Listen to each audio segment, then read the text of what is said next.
It's the Pit Parade, a nostalgic look at the Pittsburgh scene from the KDKA TV archives.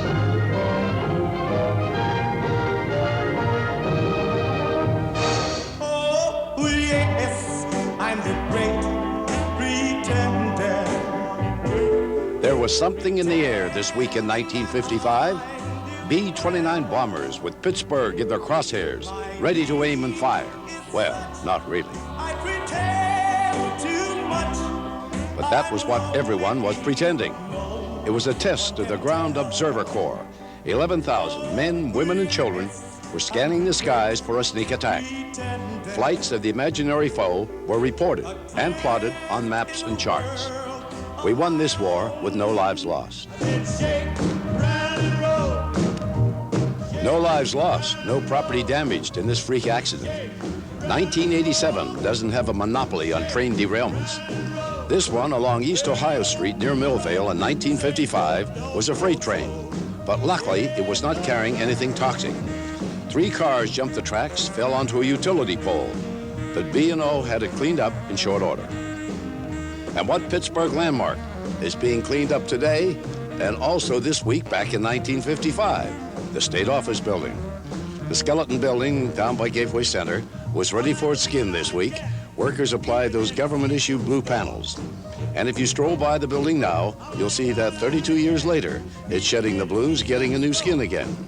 Something new was being made out of something old down at Point State Park project this week. When the old exposition building was torn down in the early 50s to make way for the park, the city fathers had enough foresight to save the massive stones from which it was built.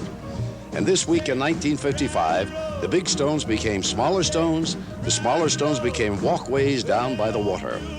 It was the exposition building's legacy to Pittsburgh.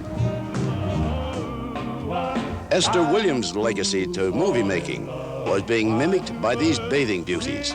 This water ballet was compliments of the ladies of Edgewood Country Club, who were inspired by the opening of this new swimming pool. And Great Scott, Great Danes, dozens of them, were panning to get at the prizes at this Great Dane Club show. These were man-sized dogs, not for the weak nor petite. Even the pups had a propensity for poundage. See you later, alligator. A propensity for packing for summer camp had hit Pittsburgh. August was a good time to send the kids out to the country. And it was a family affair down on the Boulevard of the Allies as 1,500 area children boarded buses for Camp Allegheny. The Salvation Army ran the camp, and all of the small fry looked ready to get started on their bon voyage. Now, that's a kiss goodbye the hard way.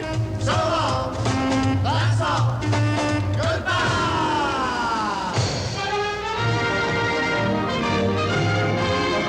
We were off to Elwood City the week of August the 7th, 1955, saying cheerio on video, Bill Burns for Pit Parade.